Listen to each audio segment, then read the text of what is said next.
I am leading off the session today in a more anecdotal form to talk to you about healthy materials and experience from the perspective of a designer and project coordinator. I'll then lead into more of the fact or data-based part of that session, which Chris will deliver. A university professor in Costa Rica who works with animal behavior and his specialty in birds was studying the use of natural versus synthetic materials in nest building, and essentially found that there is a prevalence for choosing garbage or synthetic materials for nest building in concentrated locations such as urban environments. Birds will in fact use whatever nest materials they can find. And in doing so, he found that there was individuality in selecting those materials. So even though the prevalence of garbage may have been consistent, each individual chose the nesting materials differently from one bird to the next. Given that, it was hard to ascertain whether it was specifically because garbage was available versus the individual nature of those birds' behavior. However, what is obvious is if we don't provide garbage, we won't build with garbage. Shocking concept. So thinking about how that ties into what we do, I wanted to consider, what about our nests?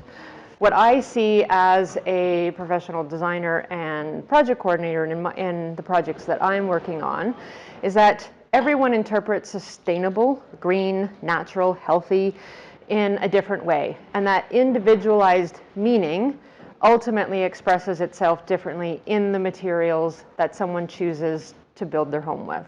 People want to choose natural, healthy, sustainable materials, but for whatever reason, there are very real or perceived challenges or barriers to doing so. If we don't offer garbage or unhealthy materials, our clients are less likely to choose them. I'll use that word less because it's still not guaranteed. And as we'll tie into Chris's part of the section, the presentation, we can provide measurable data and performance standards to help people in choosing those materials. From my perspective, I function both as designer and project coordinator at Evolve, and I design some of our projects, which are often our straw bale buildings or our renovations.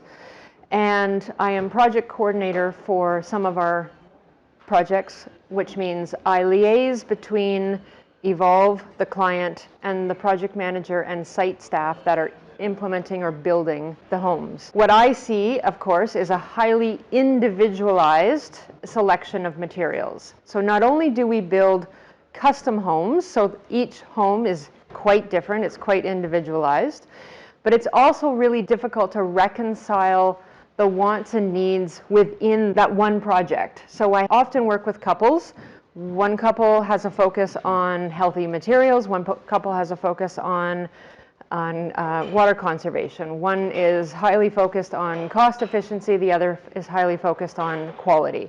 And so all of these competing views make it very challenging to reconcile that product selection within a project, but also makes it really difficult to help us choose a baseline standard for projects. So what we're trying to do is develop a minimum standard that we are willing to offer our clients and work with. So we will not offer MDF, for instance, but that doesn't mean that our clients won't ultimately choose MDF. We're not necessarily prohibiting that. So it makes it very challenging when there's individuals that want to choose something very different from one another within a project. Within each project is different from another.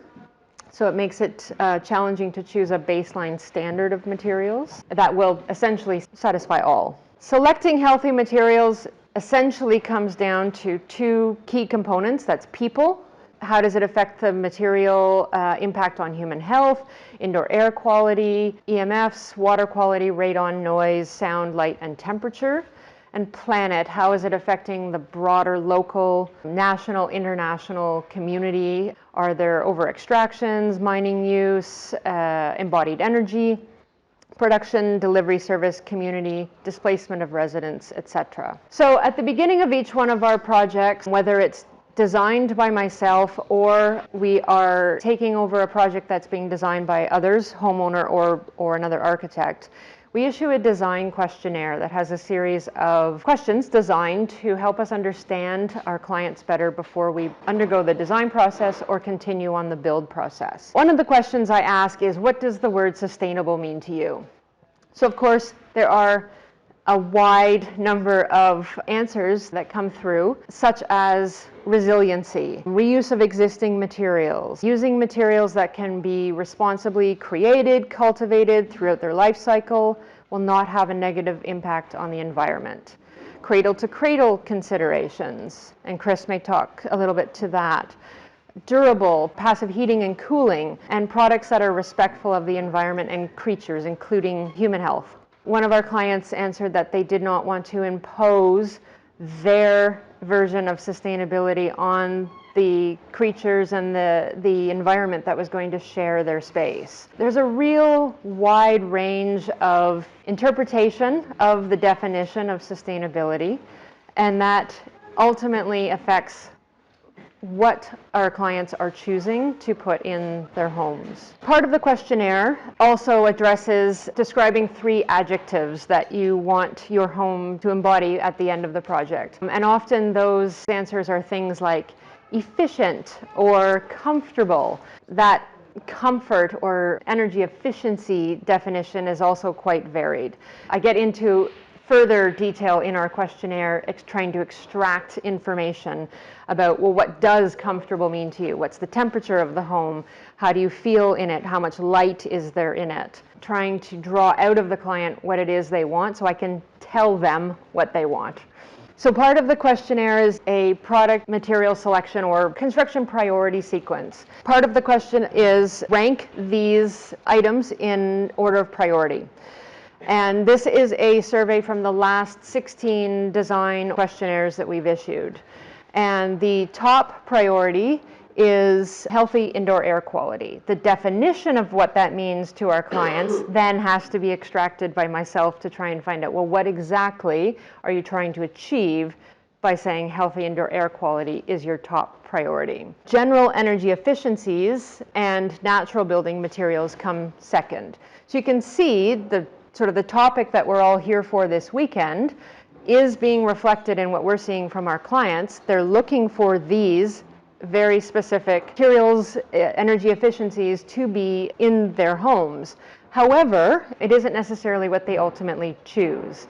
Water conservation is always falling last. It's the last thing on people's mind. For myself, water conservation and water quality is probably top. As we've said, you can't live without water. So it's interesting to see that it is the least priority option out of all the other options I've given people to choose from.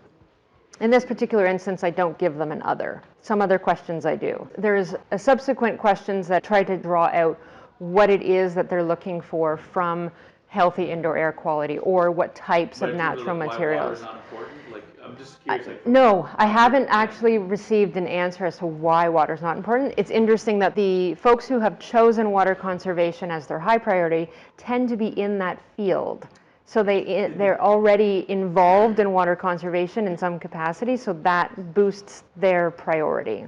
So as I mentioned, there are various reasons for why people choose not to use healthy materials, and those tend to be very real or perceived challenges. Those tend to fall into one of these 4 categories: upfront costs, ongoing maintenance, and that includes ongoing costs, aesthetics, and extreme circumstances such as chemical sensitivities, opposition to fossil fuels, accessibility, barrier-free. So in terms of cost challenges, it boils down to 2 things. Either our clients can't spend the money, they don't have the budget, or they don't want to spend the money. They don't see the value in what they're getting. And we find that often is the case in things that get buried in the insulation in the walls. I'm not going to see it. I want to see nice things in my home. So they can't see the value of what they're spending their money on.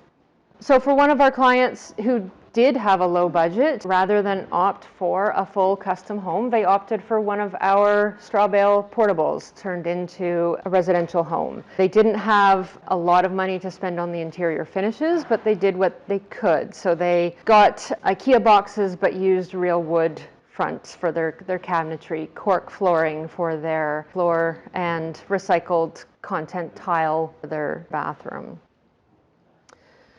For another of our clients, budget also a very real challenge, but again, this is where some of the other competing elements came into play. They also had an opposition to fossil fuels, they had electromagnetic frequency issues, chemical sensitivities. They elected to install PureBond ceiling. From a perceived cost perspective, it actually didn't work out from a cost perspective for Evolve. It was actually quite expensive, much more expensive than we had anticipated to install. But they are happy with the outcome, which translated further into other selection choices in the home, such as using the PureBond for closet doors instead of using the leftover panels. One of the competing views, of course, was that it was a slab on grade, so they had for all intents and purposes, a finished concrete floor ready to be used, but they did not want to be standing on a concrete floor. They felt that it was too harsh, it was too hard on the body, and so they wanted to put flooring over top. So here we are. Well, yes, they chose a natural flooring product, it's still layering another product on top of a potentially already finished product. And we do have clients who are able to spend a bit more money on budget and upgrade to items like reclaimed ash flooring from local barns, as well as reclaimed barn board. The other key factor for not choosing healthy materials is maintenance, whether it's ongoing maintenance, immediate maintenance. Lifestyle tends to dictate this decision. So if people are very actively engaged, passively engaged, we talked a little bit about that yesterday in the opening of windows and wanting to be engaged with their mechanical systems. But there are some very real maintenance challenges to some natural products. So when someone hears that with silicate paint, for instance, that it's not necessarily scrubbable the same way that latex is, it presents a real maintenance challenge for them. And they're like, no, hands up, I don't want to spend the time scrubbing my walls, repainting my walls, I just want to wipe it down at the end of the day. So there's various reasons why someone may not choose that particular paint, for instance, because of the maintenance.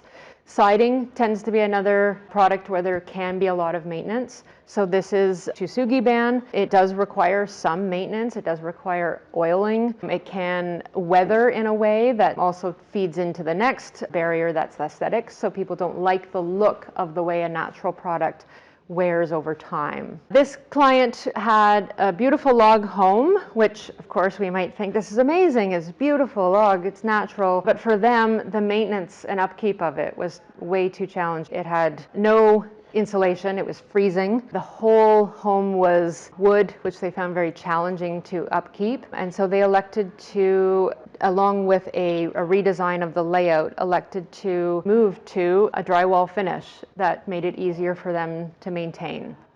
They still incorporated some natural materials. We kept the beams, we incorporated a masonry heater, but the challenge of one type of design or aesthetic not being suitable for that particular lifestyle. Aesthetics, of course, really highly charged topic. Lots of strong opinions, even when I joke that I'm part designer, part project coordinator, part marriage counselor. It takes a lot of effort sometimes to reconcile views between different clients and between clients within one project. And often for someone who's strongly focused on aesthetics, function is basically going to follow form. So we've had several instances where we've provided a concrete slab and densifier as a low cost, easily maintainable finish, but it's not the right aesthetic. It's not what people imagine a densified floor will look like. And actually, if we go back to maintenance, that sort of stripe on the side is densified concrete. Yeah, so densified concrete, densifier is essentially silicate. So unlike a sealer, an epoxy sealer, which is layering a layer over top of the concrete, this is a silicate that fills the pores of the concrete and makes it just that, more dense. So it makes it more durable and less permeable to staining. It does have the effect of picking up anything that you have left lying around on the floor during construction. So if you leave a 2x4, you're probably going to see that come out in the final finished product after the concrete's cured. Yeah, well, there's different types that get applied at different stages, whether it's immediately after concrete has poured or after it's cured. Yeah. And it's really easy to install as well, factoring into sort of this maintenance topic. But the aesthetic of it, when people picture concrete floor, they picture something that's polished, that's even, that has an even aggregate exposure, and it's not the look they're going for, even though it satisfies those other. So for this particular client who had a log home, they were installing an addition on the back. They might have otherwise chosen different materials for the addition. They might have chosen a metal roof rather than asphalt, but it was an existing home that they were trying to match and mimic. So that is exactly what we did. We built the addition and replicated those materials. Aesthetics, again, as I mentioned, can be very individualized. And so there's lots of things in our natural building repertoire that not everybody finds appealing. So while I think most of us would look at some of these and think that's really cool, there's a lot of folks that are drawn away from the more extreme aesthetics, such as unique windowsill ledges, plaster relief, earth and masonry stoves, very bold colors, and very bold, unique patterning on different materials that some people just shy away from. They like builder beige. So there's 5 key areas for material solution that we look for. That's in the production, so recycled content, that could be in paint, tile, sustainably harvested. We often use Nudura hardwoods. Some of our clients have expressed that they want to have healthy indoor air quality natural materials, but when it came down to it, they did not like the aesthetic that Nudura was offering, and so they ended up with a different product that I can't verify has the same environmental credentials that our known suppliers provide us. Minimal processing, low emissions. And then we get into packaging, such as the content. How is the packaging content? So if we are looking at a latex paint like Sherwin-Williams, they do 0 VOCs with tinting. They flat pack and flat ship all of their product. So it's not a natural product, but it's starting to address some of these considerations. Installation and use, resource and recovery, is it reusable and recyclable? And community, social, ethical, and economic benefits. And really the proof of the pudding is in the eating. So Evolve has trialed lots of different products over the years. We've developed standards on what we are willing to offer as a minimum. And so in each one of our contracts, that is what we offer as a minimum. But as I mentioned before, we're not yet saying you can't choose something. And so that still opens the door to allow our clients to choose products that aren't healthy and aren't natural. So moving in the direction of enforceable product standards is a good way to ensure that clients are choosing products that we feel comfortable working with. We have a catalog of those standards, and we've built that catalog based on what a lot of our clients have asked for over the years and that we've tested and feel comfortable with. We do, as I mentioned, offer downgrades or upgrades, but our preference would be to be able to offer something that is suitable for all. So I presented more of an anecdotal story of what I see from my practice, and what people are choosing, why they're choosing it, what they face as a barrier to choosing those materials.